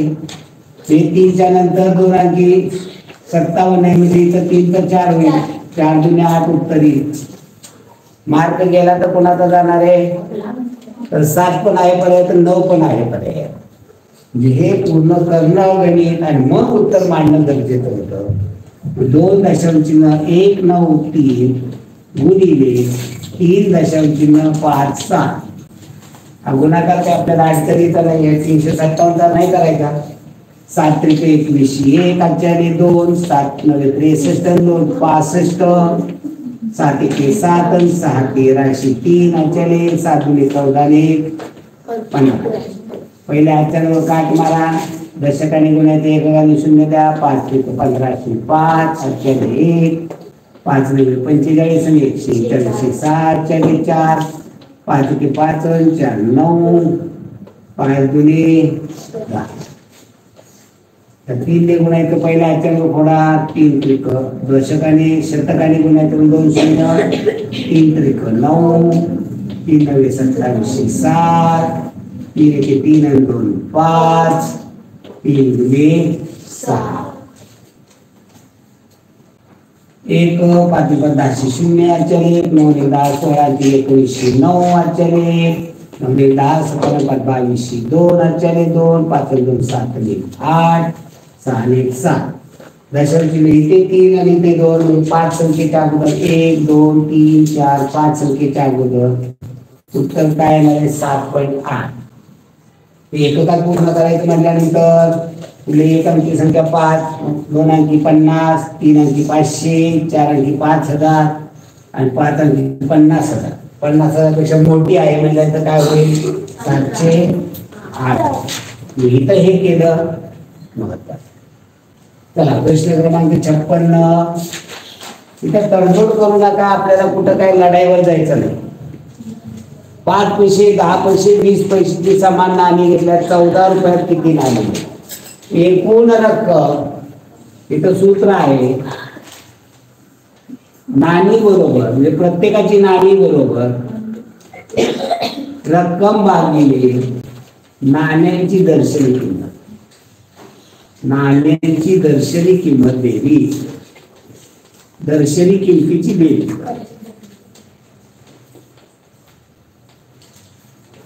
आता ही रक्कम आहे रुपयामध्ये नाणी आहे पैशामध्ये 14 रुपये आहे आणि रक्कम आहे नाणी 5 10 20 पैसे. बघितले का 5 पैसे 10 पैसे 20 पैसे इथं बघितले. हे रुपये आहे चालतील का हे पैसे म्हटल्यानंतर हे पण काय केले पाहिजे पैसे. 1 रुपयामध्ये किती पैसे 100 पैसे.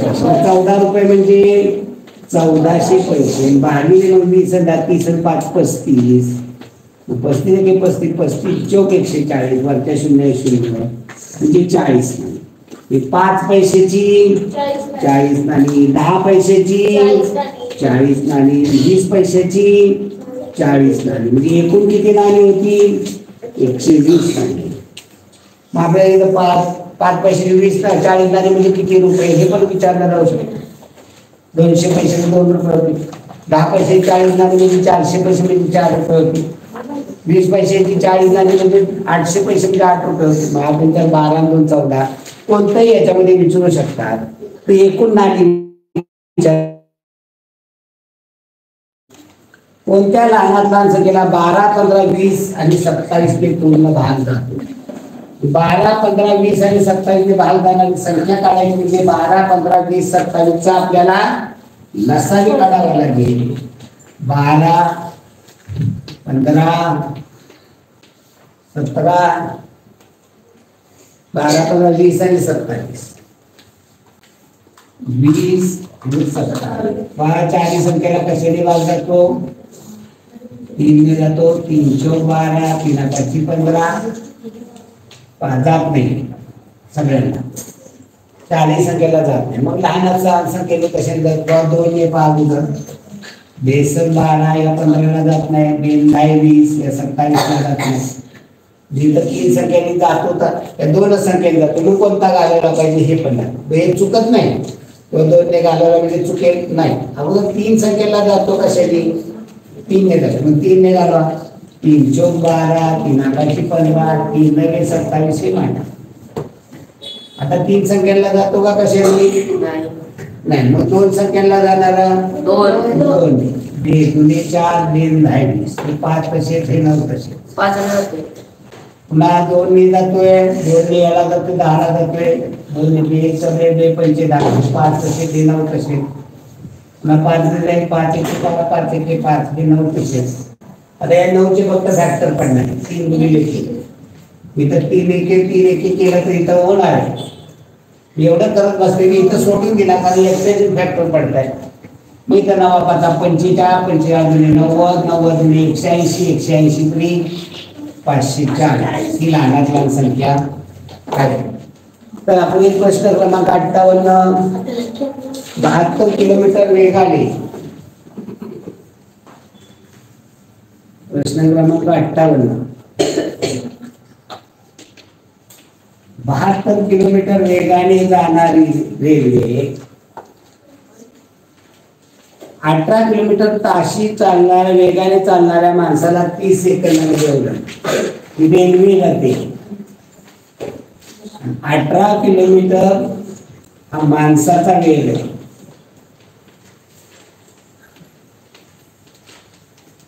एका दिशेला चालले आणि 30 सेकंदात ओलांडते. हे 8वीला पण आजपर्यंत आलेलं आहे सगळं, तर ते कधी 5वीला आले. पण माणूस चाललेल्या 18 किलोमीटर वेगाने, मागणं ट्रेन आली ती चाललेली 72 किलोमीटर वेगाने ओलांडली. पण तो जेव्हा माणूस पुढे जातो तेव्हा पुढे ट्रेन पण पुढे चालली, म्हणजे गती त्या ट्रेनची कमी होणार. कारण 72 चाललाय किंवा 18 ने चाललाय, म्हणजे प्रत्यक्ष वेग होणारे 72 वजा 18, 12 8 गेले 4 54 किलोमीटर पर आवर हा रेल्वेचा वेग झाला. तेव्हा माणूस स्थिर उभा आहे असं म्हणलं. तो 18 जाते, रेल्वे 72 जाते, म्हणजे त्या माणसाचा वेग त्या रेल्वेच्या ह्याच्यामध्ये कमी केला की माणूस स्थिर उभा राहिला. म्हणजे आता काय गणितोय की 54 किलोमीटर वेगाने जाणारी रेल्वे त्या माणसाला 30 सेकंदात ओलांडते. तर रेल्वेचा वेग, ट्रेनची लांबी. विधवा उदाहरण, हा माणूस उभा आहे आणि या माणसाला इथलं इंजिन आहे. इंजिनने ओलांडण्यासाठी इंजिन पुढे जाऊन इथं शेवटचा डबा आला की ओलांड.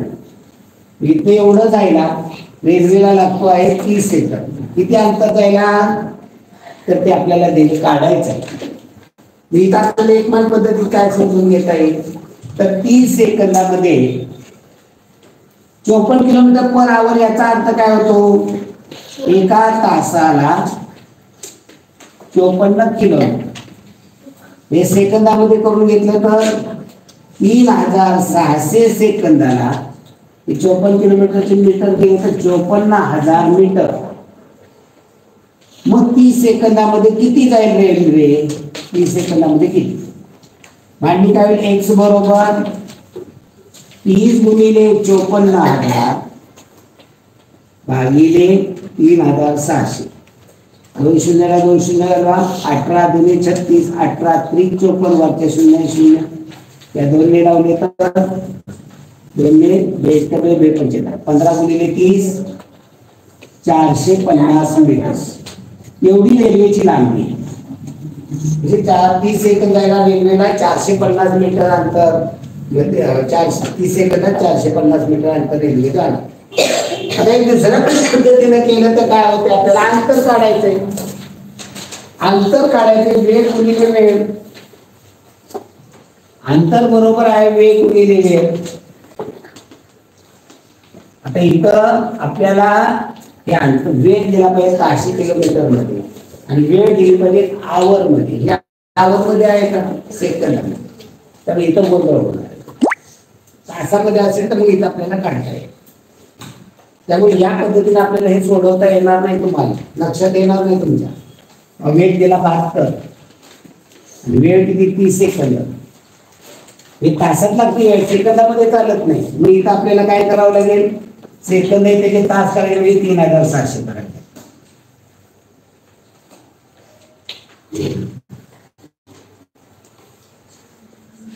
आणि उत्तर येणार किलोमीटर लागेल.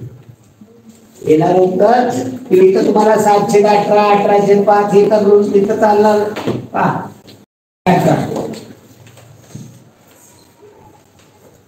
इथे करून चालणार नाही का, तरी वेळ दिलेली आहे.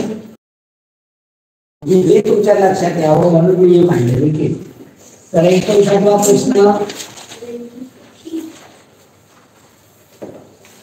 950 मीटर लांब 7 मीटर उंच रस्त्याचे डांबरीकरण करायचे आहे. प्रति चौरस मीटरला खर्च 5 रुपये असेल तर रस्ता बनवण्यासाठी किती खर्च येईल. 950 मीटर, 950 मीटर लांब रस्ता आहे आणि रुंदी आहे 7 मीटर आणि एका मीटरला 5 रुपये, मग किती खर्च आहे. ज्याचं क्षेत्रफळ काढावं लागेल 950 गुणिले 7 या आयताचं क्षेत्रफळ. आणि म्हणजे 14 मीटर येणार. याला गुणिले पुन्हा 5, एका 14 मीटरला 5 रुपये. गुणाकार केल्यानंतर पुन्हा 5 ने गुणलं तरी काय हरकत नाहीये. मी तर हा गुणाकार केला तर शून्य मांडा 7 5 केले 3 63 3 66 6650 चौरस मीटर रस्त्याचं क्षेत्रफळ आलं. आणि याला 5 रुपये एका मीटरला ठरतो. शून्य मांडला 5 5 25 5 2 5 30 2 32 2 त्याने 3 5 3 33 तर येणार 33,950 रुपये खर्च येणार आहे. 1,000 रुपये दर साल दर शेकडा 10 रुपये दराने 146 दिवसाचे सरळ व्याज. पहा 1,000 रुपये मुद्दल भागिले 100 व्याज बरोबर मुद्दल भागिले 100 मुद्दल आहे 1,000 रुपये दर आहे 10%. कालावधी 146 दिवस आहे. आपल्या दिवसात चालतो का तो? कशात लागतो? वर्षात कसं करणार? भागिले 365 आणि याला भागिले 100 असतो. अशी एक संख्या आहे की त्यांना भाग जातो 365 ला 146. अशी संख्या कोण? 73. मग 73 पंचे 365 73 दुने 146. इथं भाग जाणाऱ्या संख्या असतात. आणि इथं 5 घालवा 2 शून्याला 2 शून्य घालवा. मग हे 2 शून्याला 2 शून्य गेली 5 1 5 5 गुणे 10 10 10 गुणिले 2 20 20 गुणिले 40 रुपये एवढं 146 दिवसात तुम्हाला व्याज मिळणार आहे. तर पुढे प्रश्न उत्तरात बघूया.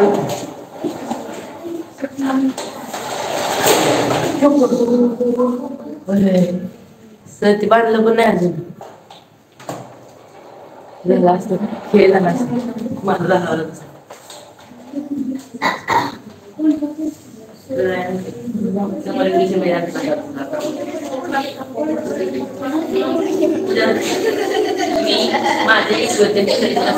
माझ्या हातामध्ये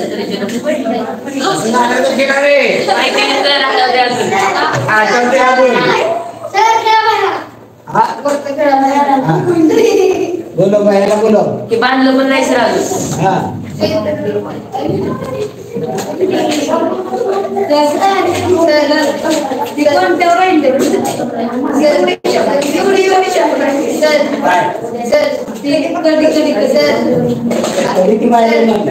आता उत्तराखंड राहिल्यानंतर मग ते मध्ये करायचं. चला त्याची तिकडे बाजूला करते नाही उताराचं वाचन करा. आळशी माणूस असेल तर आरामाची अपेक्षा करत असेल तर खरा काम करणारा माणूस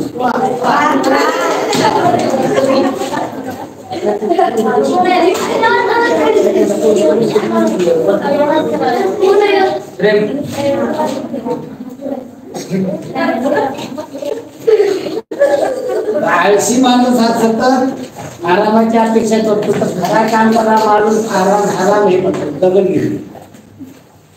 रात्रीची 5-6 तास झोपी विश्रांतीसाठी पुरेशी असते. इतर वेळी त्याने सतत काम करत राहिले. उगाच बसून राहिल्याने अंगात आळस वाटतो. उलट प्रत्येकाने लक्षात ठेवले पाहिजे की काळ हा सतत पुढे जात असतो. तो कोणासाठी थांबत नाही. आपण तो आळसात व्यर्थ जवळला तर आपला कार्यभाग राहणार नाही. सतत तेच काम करत राहिल्यास कंटाळा येतो. म्हणून 6 दिवस काम केल्यावर रविवारी सुट्टी येते. त्या दिवशी आळसात लोळत पडल्यानुसार माणसाने छंदात रमून जातो. पावतारीचे प्रश्न घ्या. त्या ठिकाणी सुट्टीच्या दिवशी काय करावे असे लेखकाने सांगितले.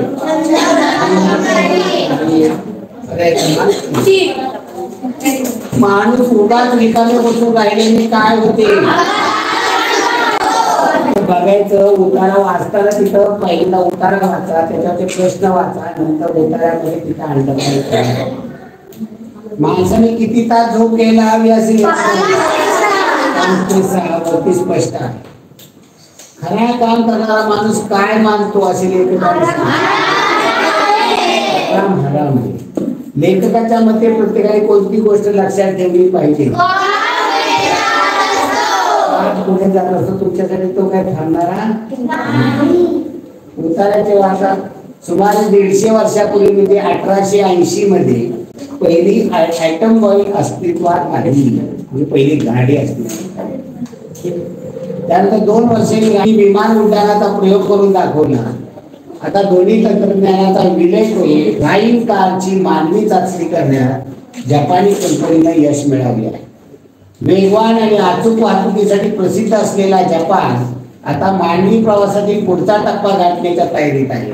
वाहतुकीसाठी रस्ते कमी पडायला लागत असल्यामुळे शहरांतर्गत वाहतुकीसाठी फ्लाइंग कारचा उपयोग अशी चर्चा गेल्या काही वर्षापासून सुरू आहे. या स्पर्धेत जपानने आघाडी घेतली आहे. येत्या 3 वर्षात फ्लाइंग कार प्रत्यक्षात आणण्यासाठी त्यांचे प्रयत्न आहेत. बोईंग, एअरबस या विमान क्षेत्रातील मोठ्या कंपन्यांनी फ्लाइंग कार बनवण्याच्या स्पर्धेत आहेत. त्यांची स्पर्धा जपानच्या स्काय ड्राईव्ह कंपनीशी असेल. तर हुबेई 2023 पर्यंत फ्लाइंग कार प्रत्यक्षात आणण्याच्या तयारीत आहे. ही हान या चीनी कंपनीने फेब्रुवारी 2018 मध्ये सर्वात पहिल्यांदा फ्लाइंग कारचे प्रतिरूप सगळ्यांसमोर मांडले. ही चीननं पहिली ती बनवली देखील. आता प्रश्न पाहूया, हे वाचणं नुसतं नाहीये, वाचायला येणं नाही तर ते समजून घेणं. राईट बंधूंनी विमान उड्डाणाचा प्रयोग केव्हा केला होता? 1880 मध्ये. नंतर 2 वर्षांनी. खाली घेऊन हे वाचत नाही ती म्हणजे असला मस्ती करता आगाऊपणा. खाली घे. 1880 मध्ये ॲटम बॉम्ब अस्तित्वात आली, म्हणजे पहिली कार अस्तित्वात आली. आणि त्यानंतर 2 वर्षे म्हणजे किती साली? 1880. हे लक्षात आलं पाहिजे ना.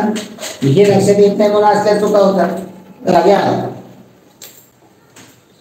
वर्गे 1882 जपानी कंपनीची फ्लाइंग कार किती वर्षांनी अस्तित्वात येणार आहे? पुढे 68 फ्लाइंग कार निर्मितीमध्ये किती कंपन्यांमध्ये स्पर्धा आहे? कोणत्या 5 कंपन्या? चीनी कंपनी आहे, जपानी कंपनी आहे, बोईंग कंपनी आहे, आणि नंतर विमानाची एक कंपनी आहे, आणि नंतर अजून एक त्याच्यामध्ये आता नवीन आलेली आहे. या 5 कंपन्या कोणकोणत्या आहेत बघू. खाली घे. किती कंपन्यांमध्ये स्पर्धा आहे, कोणकोणत्या आहेत? बोईंग आहे, कोणकोणत्या त्याची नाव आहे त्याच्यामध्ये पहा. जपानी कंपनी बनवतेच आहे. बोईंग आणि एअरबस आता विमानं बनवणार आहे. या कंपन्या या पण त्याच्यामध्ये कारची विमान बनवणार. जपानी कंपनी आघाडी घेतली. ही बोईंग, एअरबस या 2 झाल्या, 3 झाल्या. उबेर ही 4थी कंपनी, आणि चीनच्या कंपनीने ऑलरेडी बनवलेली आहे. अशा 5 कंपनी. चला पुढे वरचा प्रश्न. म्हणजे इथं वाचून नुसतं उपयोग नाही, तर हे सगळं अंडरलाईन करून सोडवलं पाहिजे. फ्लाइंग कारचे सर्वात पहिले प्रतिरूप कोणी तयार केले? चला पुढे. तर अशा पद्धतीनं फ्लाइंग कार निर्मितीची आवश्यकता का भासत आहे?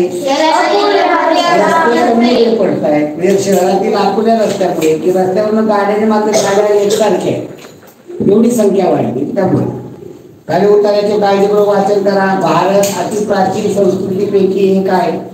अनेक देशातील लोक इथल्या महान आचार्याकडून शिक्षण घेण्यासाठी भारतात येत. कारण भारत हे विद्येचं केंद्र होतं. त्या काळात भारत लहान मोठ्या व्यापाराचे केंद्र होते. भारतीय माल सर्व जगभर प्रसिद्ध होता. पूर्वेकडचे आणि पश्चिमेकडचे व्यापारी खुशकीने किंवा आणि समुद्रमार्गे, खुशकीने म्हणजे रस्त्याच्या मार्गाने, ते भारतीय माल खरेदी करायला येत. भारत पुन्हा व्यापार आणि उद्योगाचे केंद्र बनत आहे. भारतीय माल अनेक देशांकडे निर्यात केला जातो. अनेक भारतीय तंत्रज्ञान शास्त्रज्ञ परदेशात काम करतात. आज मोठ्या मोठ्या कंपन्यांचे मुख्य अधिकारी भारतीय लोक भारतात कशासाठी येत?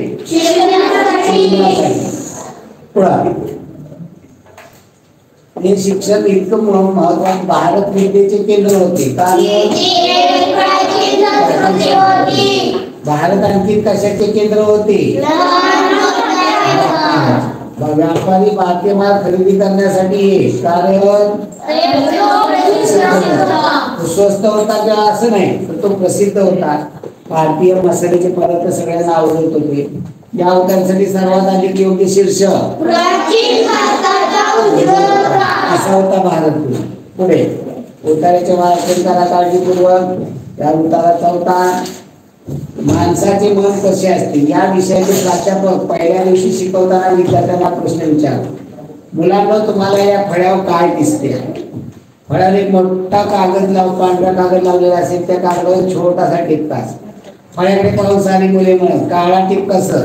ते प्राध्यापक म्हणत माझ्या मित्रांनो, तुम्हाला फक्त छोटासा टिपका दिसला, त्याभोवती कागदाचा एवढा मोठा पांढरा कागदाचा भाग आहे, त्याकडे तुमचं लक्ष गेलं. सुख दुःखाचं असंच आहे. माणसाला आपल्या जीवनातलं दुःख दिसतं, जीवनातल्या सुखाकडे त्याचं लक्ष जात. एवढं मोठं सुख आहे, हे सुख तुम्हाला दिसत नाही, तेव्हा काळा टिपका पडलेला एवढाच दिसतो. तेवढंच दुःख आहे तुमच्या जीवनात.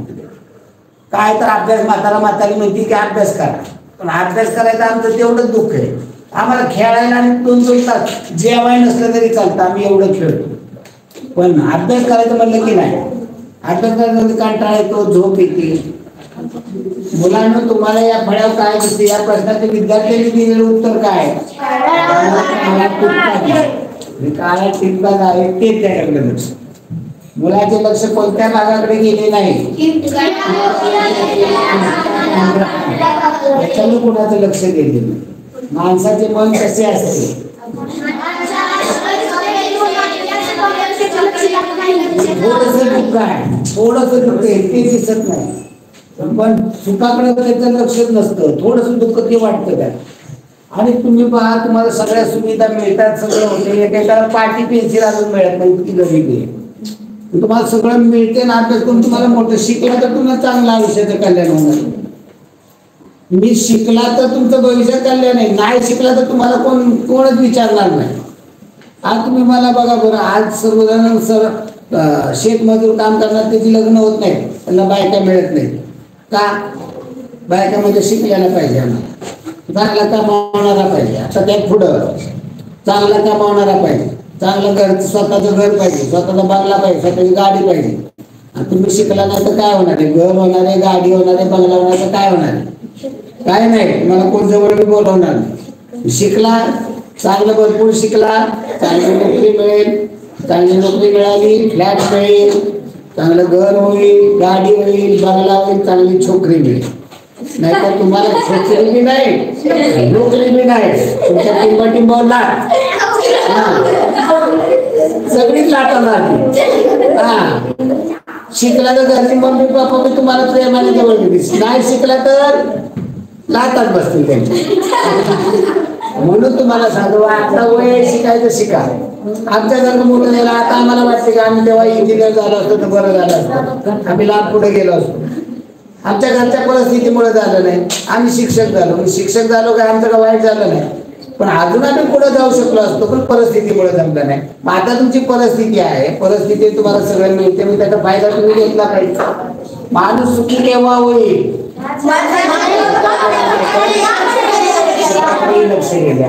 आणि शेवटचा त्या दुःखाकडे कमी, सुखाकडे जरा एन्जॉय करा. थोडस ते दुःख त्याकडे जादा लक्ष.